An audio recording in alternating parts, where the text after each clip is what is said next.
History loves to exaggerate. Somewhere along the way, humans decided that lying made stories way more entertaining than boring old facts. And the best part? People believed these lies for centuries. Today, we're looking at 5 of the biggest lies in history that everyone just believed. These aren't tiny fibs like telling your teacher the dog ate your homework. Nope. These are full-blown, planet-wide myths that fooled entire civilizations. Grab your popcorn, or if you're a stick figure like me, just draw yourself holding popcorn, and let's get into it. Number 1. The Great Wall of China is visible from space. They say lies can travel halfway around the world before the truth even puts its shoes on. Well, this lie didn't just travel the world, it launched itself straight into space. For years, people confidently repeated, the Great Wall of China is the only man-made object you can see from the moon. Sounds amazing, right? Imagine Neil Armstrong landing, dusting off his space boots, and the first thing he sees isn't Earth or the stars. It's a giant stone wall stretching across China like someone left global Legos lying around. Except, nope, not true. Not even close. Let's break it down. The Great Wall is about 13,000 miles long. Impressive length, sure, but width? On average, about 20 feet. That's thinner than the world's most disappointing swimming pool. From space, spotting the Great Wall would be like trying to see a single shoelace from across a football field. Astronauts have literally said, we can see highways better than that wall. Imagine risking your life to go to space, and everyone back home is like, hey, did you see the wall? And you have to awkwardly reply, no, but I did see a Walmart parking lot. So where did this lie even come from? Turns out people were already making things up long before Twitter.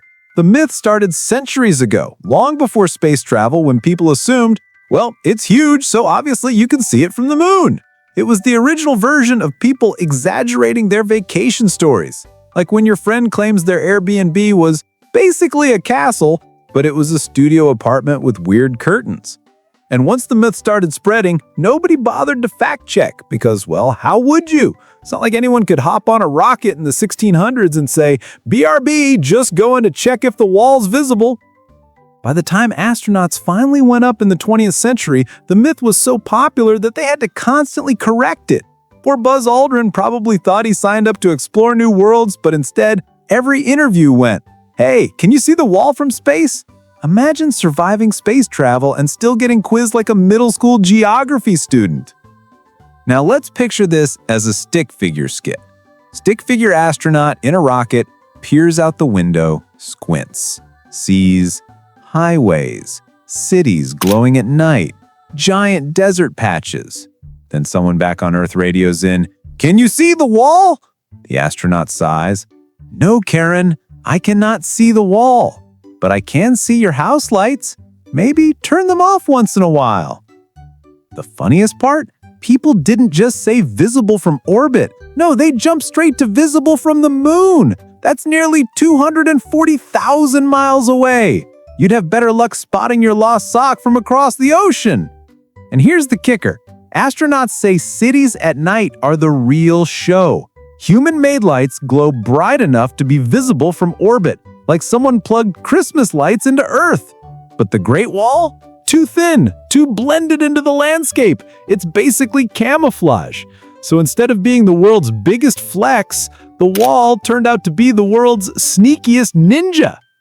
So next time someone repeats the myth, you've got options. You can correct them politely, or you can go full stick figure drama. Grab binoculars, stare dramatically at the sky, and shout, I see nothing! Bonus points if you do it in public. What this really shows is how much we humans love a good story over boring reality. The truth is, the Great Wall is impressive enough on its own. It's massive, it's ancient, it's an engineering marvel that took centuries to build. But apparently none of that was dramatic enough, so people had to spice it up with visible from the moon! Like, come on, was being one of the greatest constructions in history not enough? So there you have it, the Great Wall of China. Incredible, awe-inspiring, historic, and totally invisible to astronauts. The next time someone repeats the myth, just remember, humans will believe anything if it sounds epic enough. All right, grab your plungers because this one takes us straight into the sewers. And yes, it's exactly as weird as it sounds. For decades, people have whispered about alligators living under New York City. Not just baby ones, not just a couple of lost pets. No, we're talking whole colonies of giant, pale, blind, mutant sewer gators thriving beneath Manhattan like it's their own reptile Airbnb. If you grew up hearing this, you probably imagined construction workers opening a manhole only to be greeted by a 12-foot alligator asking, "Yo, you got any spare pizza?" The story goes like this. Back in the early 1900s, rich New Yorkers vacationing in Florida would buy baby alligators as cute little exotic pets. Because apparently nothing says classy than having a prehistoric death lizard in your bathtub.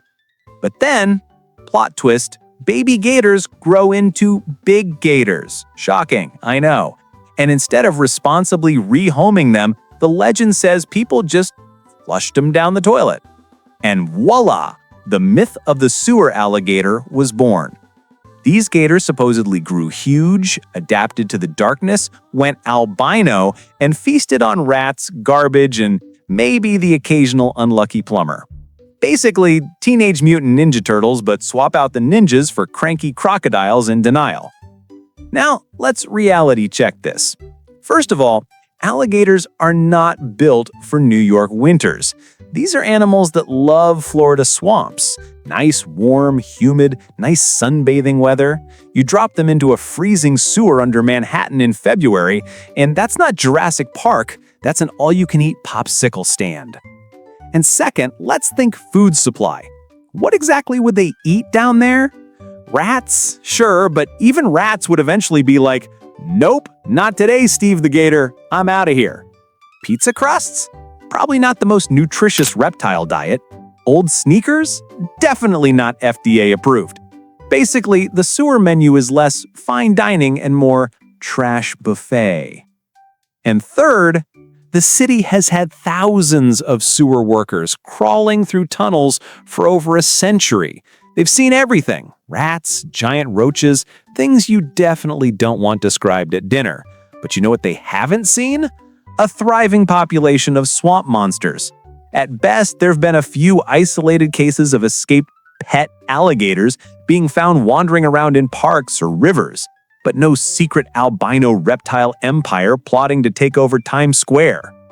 Now picture this as a stick figure skit. Rich stick figure flushes a baby gator down the toilet. Cut 2, sewer stick figure gator pops up, looks around, and is like, "Bro, what is this place? It smells worse than Florida." Cut again, sanitation worker with a flashlight screaming when the gator hisses, only to realize it's just a rubber pool toy. So where did this myth really blow up? Newspapers. In the 1930s, tabloids loved printing wild stories about alligators in the sewer because, well, it sold papers. And honestly, who wouldn't buy a paper if the front page said, "Giant monster lurks beneath New York streets"? Forget boring political news, this was pure clickbait before the internet even existed. It became such a part of New York lore that even the city government leaned into it. Alligator patrols were joked about. Children's books were written about it. Cartoons and movies referenced it. By the 1950s, the idea of sewer gators was basically an inside joke for the whole city. And here's the best part. Every now and then, when someone does spot a random alligator in New York, usually abandoned pets released in parks or rivers, the myth gets recycled again. People go, "See? Told you they're down there." Meanwhile, the actual explanation is someone in Queens bought a pet gator off Craigslist and then realized, wait, this thing is eating me at a house and home. It's the perfect urban legend because it combines everything New Yorkers secretly love: danger, mystery, rats, and pizza. Think about it. A hidden underground reptile kingdom? That's just one step away from being the next Marvel movie. Alligator Man, Sewer Avenger, coming soon to a cinema near you. But here's the real kicker. Despite having zero scientific evidence, people still believe it. Why? Because it's fun. The idea of albino gators lurking under the subway is way more exciting than the truth, which is just rats and plumbing. So the next time someone says, "Don't go down there, the gators will get you," just imagine a sewer gator in a little New York Yankees cap waving at you like, "Hey buddy, you got a slice?" And remember, the scariest thing in New York sewers isn't an alligator, it's the rent prices. Number 3. St. Patrick drove the snakes out of Ireland. Every March, the world puts on green hats, drinks questionable amounts of beer, and celebrates St. Patrick's Day. And at the heart of this party is one legendary tale. St. Patrick, the heroic saint who bravely drove all the snakes out of Ireland. It's a powerful image, right? Picture it. St. Patrick standing on a hill, cloak blowing in the wind like a medieval superhero, shaking his staff while hundreds of snakes slither away into the ocean like, Okay, we're leaving, chill. It's basically the original Marvel origin story, St. Patrick, Reptile Slayer. Except, yeah, it never happened. And not just in the sense of maybe the snakes came back. No, there were literally never any snakes in Ireland to begin with. Zero. Zilch. Nada. The island has been snake-free since the last ice age. Nature herself handled that extermination job about 12,000 years before Patrick was even born. Here's why. After the Ice Age, when the glaciers melted, Ireland was cut off from mainland Europe by water. And guess what snakes aren't good at? Swimming across icy oceans. So, while Europe had snakes, Ireland stayed reptile-free. By the time St. Patrick showed up in the 5th century, the only slithering things around were worms, eels, and probably drunk villagers trying to walk home. So if the story isn't literal, what's the deal? Well, the snakes were a metaphor. They represented the old pagan religions and traditions in Ireland. St. Patrick was a Christian missionary, and his job was to spread Christianity and replace the old beliefs. So when people said he banished the snakes, what they meant was he convinced people to stop worshiping their old gods. Basically, Patrick wasn't a snake wrangler, he was a PR manager with really good branding. Now imagine this as a stick figure skit. Stick figure Patrick stands dramatically on a hill holding a staff. Dozens of cartoon snakes with sunglasses are just chillin'. Patrick yells, "Big on, snakes!" Snakes shrug and say, "Bro, we weren't even here." Cut to Patrick whispering, "Shh, don't ruin the story, I'm building my reputation." So how did this myth become so popular? Simple. People love epic stories more than boring facts. Missionary convinces locals to switch religions doesn't exactly sell well at parties, but saint defeats hundreds of snakes with divine power. Now that gets people talking. It was the medieval version of clickbait. And once the legend spread, it stuck. For centuries, people genuinely believed Patrick had magical snake banishing powers. Which raises an interesting question. If he could really do that, why not stop at Ireland? Why not tour the world like a holy pest control service? Next stop, Australia, where everything is venomous. Patrick versus 10,000 snakes. Place your bets. The funniest part is that even modern celebrations lean into it. You'll see parades with giant snake floats, paintings of Patrick driving serpents into the sea, and cartoons of him stomping around like the Hulk. And nobody seems to mind that it's all based on a metaphor. It's like we all agreed, yeah, the story isn't true, but it's way cooler this way. Here's another thing to think about. Snakes weren't exactly beloved symbols back then. In Christianity, snakes were tied to the devil and sin. Thanks a lot for Garden of Eden. So, having Patrick defeat snakes worked perfectly as a marketing strategy. It wasn't just he converted people, it was he defeated evil itself. That's the kind of branding that keeps your legend alive for 1,500 years. And let's be real, Ireland didn't need protection from snakes. It needed protection from rainy weather, bad plumbing, and probably angry sheep. But St. Patrick Guardian against drizzle doesn't have the same dramatic flair. So, what can we learn from this? Basically, that history loves exaggeration. Patrick was a real person, he did important religious work, but he definitely didn't grab a broom and sweep a bunch of cobras into the ocean. The snakes never existed. The whole story was a metaphor that spiraled out of control until everyone was like, yep, sounds legit. Stick figure joke idea. Patrick at a job interview. Interviewer. So, tell us about your greatest achievement. Patrick. I got rid of all the snakes in Ireland. Interviewer. But there weren't any snakes in Ireland. Patrick leans in, whispers. Exactly. So, next time you see someone downing green beer and shouting about St. Patrick's snakes, just remember, the only real reptiles in Ireland were probably politicians. And maybe, just maybe, that's who Patrick was trying to get rid of all along. Number 4. Diamonds are rare and special. All right, let's talk about the shiny little rocks that somehow became the global symbol of love. Diamonds. You've heard it a million times. Diamonds are rare. Diamonds are special. A diamond is forever. Sounds romantic, right? Well, grab a chair because I'm about to ruin every jewelry commercial you've ever seen. Diamonds are not rare, not even a little bit. In fact, they're one of the most common gemstones on the planet.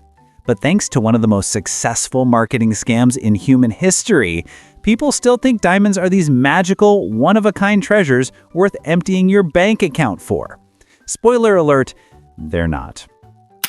The scam started in the late 1800s and early 1900s when one company, De Beers, basically decided to play Monopoly with diamonds. They cornered the market, controlled the supply, and hoarded giant stockpiles of diamonds so the price would stay sky high. Imagine if someone bought every potato in the world, locked them in a vault, and then told you, French fries are the rarest food on earth. That'll be $500 a fry. That's literally what De Beers did, except with sparkly rocks instead of fries. But they didn't stop there. In the 1940s, they came up with a genius ad campaign. They hired an ad agency that slapped the words "A diamond is forever" onto billboards and magazines. Suddenly, buying a diamond wasn't just buying a rock, it was buying eternal love, commitment, romance, and bragging rights at the office Christmas party. They even invented the tradition of diamond engagement rings. That's right, your grandma's ring, a marketing trick. Before this campaign, people got married just fine without spending 3 months' salary on something that could chip if you dropped it in the sink. Stick figure skit idea. Stick figure guy proposes with a simple ring. Girl says, "Where's the diamond?" Guy says, "Babe, diamonds aren't even rare." Girl slaps him with a De Beers advertisement. Here's the thing. Humans love shiny objects. We're like magpies with credit cards. So the campaign worked. People believed the hype. If you love her, prove it with the diamond became the ultimate guilt trip slogan. And it stuck so well that even today, people will side-eye you if your engagement ring doesn't look like it could sink a small boat. The funniest part? Diamonds aren't even the most impressive gem out there. Rubies, emeralds, sapphires, many of those are way rarer than diamonds. But you see ads saying, "A ruby is forever?" Nope, because the ruby industry didn't have De Beers' marketing team. And let's not forget the scammy part about resale value. You buy a diamond ring for thousands of dollars, and the second you try to resell it, you realize it's worth maybe a fraction of that. It's like driving a brand new car off the lot, except instead of losing value to mileage, you lose it to the crushing weight of realizing you just bought a shiny rock that everyone else also has. Stick figure joke. Pawn shop clerk looks at giant diamond ring. Stick figure says, "I paid $10,000 for this." Clerk, "Cool, I'll give you $500 and a coupon for free coffee." Here's where it gets even funnier. People genuinely think diamonds symbolize eternal love, but in reality, they symbolize marketing genius. Some guy in a boardroom in the 1940s literally said, "Let's convince everyone that love equals diamonds." And the world just collectively nodded and said, "Yep, sounds legit." That's how powerful advertising is. They didn't just sell a product, they sold an idea. And we all bought it, literally. Now, don't get me wrong, diamonds are pretty. They sparkle, they shine, they're great for Instagram posts. But so are sequins, and nobody's mortgaging their house for a sequin ring. The only reason diamonds became special is because a company told us they were. It's like the emperor's new clothes, except instead of being naked, you're broke. And here's the kicker. Thanks to modern science, we can literally make diamonds in a lab. That's right. Perfect, flawless diamonds, identical to the ones dug out of the earth, can now be made with machines. So not only are natural diamonds not rare, they're also competing with man-made ones that are cheaper, cleaner, and just as sparkly. but yet somehow the old rare and special lie still clings. That's how deep this myth goes. Imagine explaining this to a stick figure caveman. Caveman holds shiny rock. Another caveman asks, "Is it rare?" First caveman, "No, but one day people will spend thousands on it because of a slogan." Second caveman, "What's a slogan?" First caveman, "Don't worry, your great-great-great-grandkids will go bankrupt over it." So the next time someone says a diamond is forever, just remember, what they really mean is a diamond is forever overpriced. And that's the cold, sparkly truth. Number 5. Nero played the fiddle while Rome burned. If you've ever wanted a perfect example of bad PR, look no further than Emperor Nero. His most famous legacy isn't about laws he passed, buildings he built, or policies he created. Nope. What everyone remembers is that he supposedly stood on his balcony playing the fiddle while Rome burned to the ground. It's the ultimate villain image. Picture it. The city is in flames, people are screaming, roofs are collapsing, and there's Nero in his toga, leaning back like a lounge singer, fiddling away to the soundtrack of destruction. Basically, the original Let It Burn meme. But here's the problem. It's a total lie. Let's start with the most obvious fact. Fiddles didn't even exist back then. Violins, fiddles, whatever you want to call them, they wouldn't be invented for another 1,000 years. So unless Nero invented time travel, went to a Renaissance music shop, bought a fiddle, and came back just in time for the fire, he wasn't fiddling anything. At most, he might have played a lyre, which was like a tiny harp. And let's be honest, Nero strummed his lyre just doesn't sound as dramatic. It's hard to look evil when your instrument makes you look like you're auditioning for an angel choir. So why do we all believe the fiddle story? Easy. Propaganda.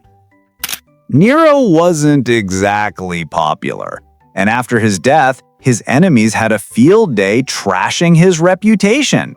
Imagine ancient Rome's version of social media drama, except instead of subtweets, they wrote full-on history books painting him as the world's biggest jerk.